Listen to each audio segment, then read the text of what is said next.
Welcome to Cheat Sheet Tales, where secrets slip, lies unravel, and the truth always has a twist. Real stories, raw confessions, shocking betrayals. Drop a comment if you've ever caught a red flag too late. Now, let's get into today's tale. People always say family never turns on you. They're wrong, because mine did. And it all started with a necklace I never touched, and a lie I never saw coming. One minute, I was pouring orange juice at my sister's birthday brunch. The next, she stood up in front of everyone, pointed at me, and said she stole my $9,000 necklace. Laughter stopped. Forks froze midair, and suddenly I wasn't Ebrielle Carter, the daughter who paid the bills. I was Ebrielle Carter, the thief, the liar, the shame of the family. They kicked me out that same night. No warning, no suitcase, just one bag, and a door slammed shut. What they didn't know? I had been paying for everything. Their rent, their electricity, even my sister's college tuition. And when I walked away, I didn't just take my things. I took their entire foundation with me. This is the story of how they tried to ruin me, and how piece by piece they ended up tearing down their own world instead. My name is Ebrielle Carter, and I'm 28 years old. If you had told me a few months ago that my own sister would accuse me of stealing a $9,000 necklace just to humiliate me in front of our entire family, I would have laughed. Not because she wasn't capable of something that cruel, but because I never thought she'd actually go that far. But she did. And what came after? That's what no one saw coming. Let me take you back to the morning everything fell apart. It was Sunday. Sunny, warm. One of those lazy days where the outside world feels calm. But inside our house, there was a storm building, and I didn't even know it yet. Brielle, my younger sister, had invited everyone over for brunch. She had balloons, champagne flutes, fancy plates, and even hired someone to take photos for Instagram. I thought it was a bit much, but I helped her anyway, like I always did, because that's who I was. The quiet one, the helper, the reliable daughter. I had been the one quietly paying our electricity bills, our internet, even a mortgage when Dad lost his job. I never told anyone. I didn't need the credit.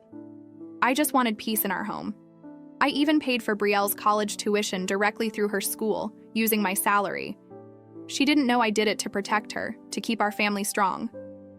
Turns out I was only making it easier for them to betray me. That morning, everyone was laughing at the table. Mimosas were being passed around.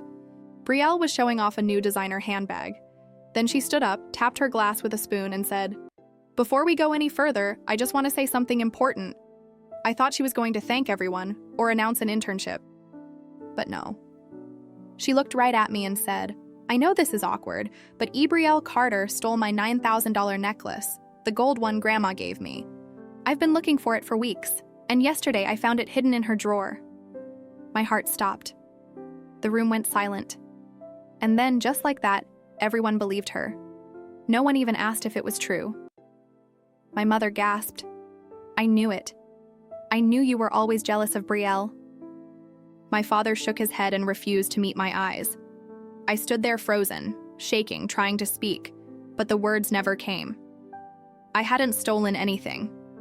And yet, in one moment, I became the liar, the thief, the disgrace. They told me to leave that very night. No suitcase, no goodbye, just one bag and my laptop. They didn't know what I was really about to do. They didn't know that I was the one holding their lives together. But they were about to find out. That night, I didn't cry. I should have. But when someone you love stabs you in the back, the pain is too sharp for tears. I sat in the tiny guest room at my friend Mia's apartment, staring at the ceiling, trying to breathe. She offered me a place to crash, no questions asked. I didn't tell her everything, just that there had been a fight and I needed space. But deep inside, something flipped. For 4 years, I'd been paying bills for a house I didn't even own. I covered Brielle's private college tuition, while she posted beach photos with captions like, "Blessed to be Daddy's favorite." I paid for groceries, repairs, even Mom's salon appointments when she said her card wasn't working. And what did I get in return? A public accusation. No defense. Not a single person even asked why I would do such a thing. I was guilty because blaming me was easy. That night, I opened my laptop and logged into all my online accounts. And one by one, I started cutting the wires that held their lives together. Stopped the auto payments for the mortgage. I canceled the monthly utility transfers. I pulled the plug on Brielle's tuition payments. Every last cent. The house was still in my father's name. The bank statements still went to my mother's email. They'd figure it out soon enough, and when they did, I wouldn't be there. I didn't leave a note. I didn't send a warning. I just disappeared. And for the first time in years, I felt free. No weight on my shoulders. No one calling my name to fix their mess. No one treating me like I owed them everything. But that peace, it didn't last long. Because within 10 days, chaos came knocking. 10 days after I left, I got a message from an unknown number. Did you cancel the electricity? The power's out. Internet's dead too. Brielle has midterms. Fix this. No hello. No, how are you? Just all caps shouting through a phone screen, like I was still sitting in the next room, waiting to clean up their mess. I didn't reply. The next day, my dad called. I didn't pick up. Then he sent a voice message. His tone wasn't angry. It was confused. Brielle Carter, listen, I'm not sure what's going on with the bills. We're getting calls from the electric company, the gas company, even the school. Brielle's saying her classes are frozen because of some payment issue. Just call me back, okay? I almost laughed. Payment issue. They still had no idea I'd been the one handling everything. By day 12, my inbox was flooded with spam from their providers. Past due notices, disconnection warnings, and alerts that Brielle's tuition portal had locked her out for non-payment. By day 14, they finally figured it out. That's when my mom showed up at Mia's apartment building. How she found the address, I still don't know. I didn't let her in. Watched through the peephole as she banged on the door for 5 minutes straight, screaming, "You ungrateful brat! We gave you everything! You think walking away makes you strong? It makes you pathetic." She didn't know. She didn't know they were the ones who had taken everything from me. She didn't know I had been paying for the air she breathed and the food. She played it for her Instagram stories, and I wasn't going to explain it. But life has a funny way of letting the truth out, even when you stay silent. Because just 2 days later, I got a message that changed everything. It came from Nina Caldwell, our neighbor, and it came with proof. Nina Caldwell had always been kind. She lived 2 houses down from us, a middle-aged single mom who ran a small photography business. When we were little, she babysat Brielle and me when our parents were too busy. I hadn't spoken to her in months, so when her name popped up in my DMs, I almost ignored it, but the message preview stopped me cold. Brielle Carter, I need to show you something. I heard what Brielle did to you, and I have proof she lied. My heart started pounding. I opened the message. She had attached an audio clip. It started with faint laughter, girls' voices, music in the background. Then Brielle's voice, clear as day. Of course I planted it in her drawer. I needed people to see her for what she is. Mom always says Brielle Carter acts so perfect, but let's see how perfect she looks when she's kicked out. I froze. My ears rang. My hands went cold. She admitted it. She planted the necklace, framed me, lied in front of our entire family, just to humiliate me. Nina Caldwell sent another message. She was talking to her friend outside in the backyard. I had my camera running for a shoot. The mic picked it up. I didn't realize what she was saying until I played it back last night. I sat there stunned. I wanted to scream. I wanted to cry. But mostly, I wanted them to feel what they made me feel. I asked Nina Caldwell if I could use the clip. She replied, "I already emailed it to Brielle's university. Someone like her shouldn't get away with something that cruel." And just like that, the first crack appeared in Brielle's perfect little world.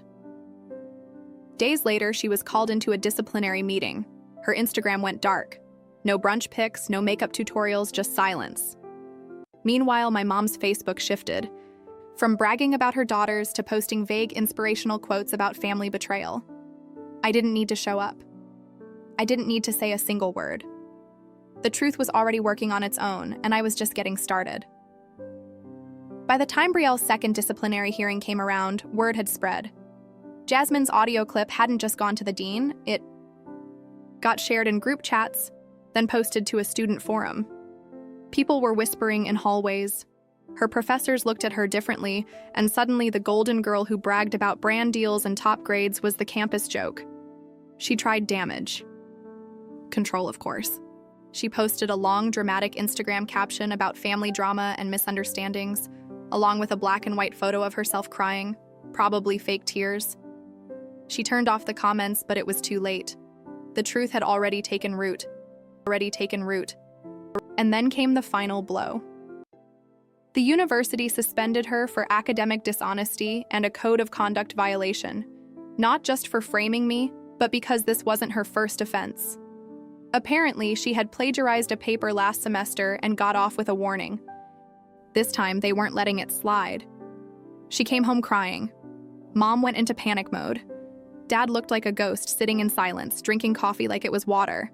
The house, once loud and flashy, had turned quiet and cold. And the twist: they couldn't pay for anything anymore. The mortgage hadn't been paid in over a month. Utilities were shut off one by one. Mom called the power company in a rage, only to learn the account was under my name and had been permanently closed. They had no savings, no backup plan, because they had always counted on me. Meanwhile, I was thriving. My boss, Mr. James Whitmore, had noticed how focused and dependable I'd been despite it all.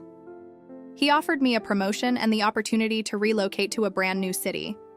"You deserve a fresh start," he said. And so I moved to a sunny apartment on the 12th floor of a downtown high-rise. No yelling, no cold shoulders, no betrayal, just me, finally breathing. And for the first time in my life, I didn't feel guilty.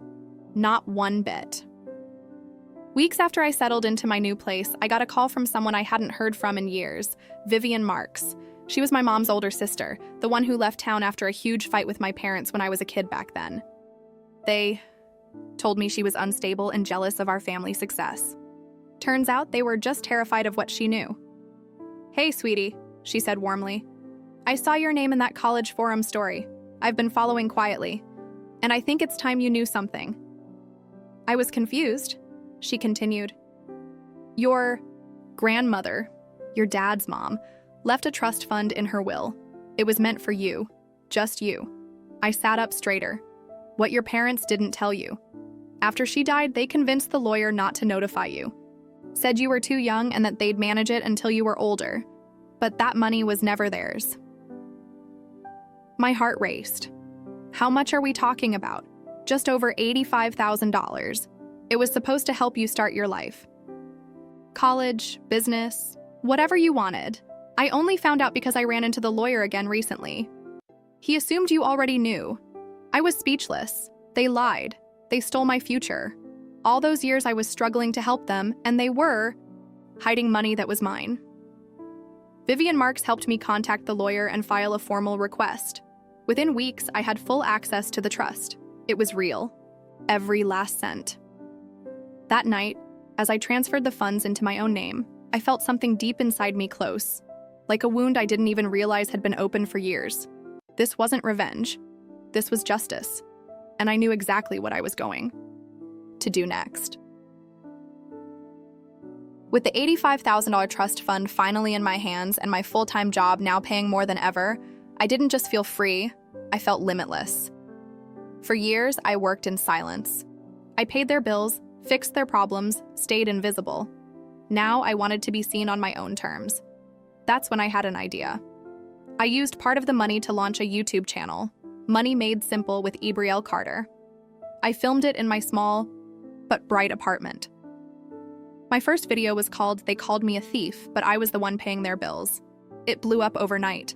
Thousands of people, especially women, started commenting, "This is my story too. You're so brave for walking away. They don't deserve you." I started teaching financial basics, how to budget, how to spot toxic financial manipulation, how to leave when you're being used. Sponsors started reaching out, so did podcasts and blogs. My story became more than just mine. It became a voice for people who were tired of being the family doormat. And my parents, they eventually sold the house. Couldn't afford to keep it without my income. Brielle tried starting a new social media account, pretending to be some kind of self-care coach. It didn't last. No one forgot what she did. Reputation is harder to rebuild than a bank account. One day I got a text from my mom. Just 5 words. "Can we please talk?" Brielle Carter never replied because I no longer needed closure from people who once threw me out like garbage. I had found my peace. Now every time I turn on my camera, every time I press upload, I remember the moment she said I stole her necklace. And I smile because in trying to tear me down, they built the strongest version of me I've ever known. They kicked me out. So I built a kingdom, and this time, no one is allowed to steal it. It's been almost a year now. A full year since I was kicked out of my childhood home with nothing but a backpack and a bruised heart.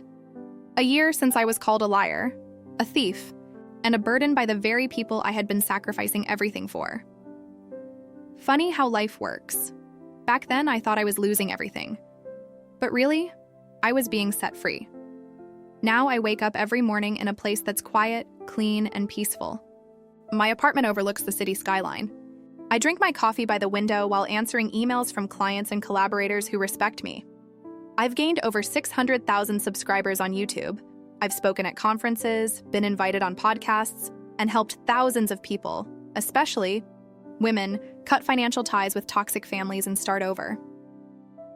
Sometimes I hear through extended family that my parents watch my videos in secret. Brielle too. Apparently, they're shocked that I turned out this way, but the truth is, I didn't turn out this way. I was always this woman. They just never looked closely enough to see me, and now they can watch me from afar. They can sit in the silence I once lived in. They can feel the absence of the person who kept their lights on, their fridge full, their name clean. I don't hate them. I don't even wish them harm. But I do hope they understand this much. When you bury someone in lies, they don't disappear. Sometimes they bloom, and that's how I turn their betrayal into my breakthrough. They tried to destroy me with lies, but I walked away and built a life they can only watch from a distance. If you've ever been blamed for something you didn't do or used by the people who should have protected you, just know this. Walking away isn't weakness. Sometimes it's the most powerful thing you can do. Thank you for watching my story. If you felt this in your heart, please like, share, and don't forget to subscribe. Because the next story, it's even more shocking. It's even more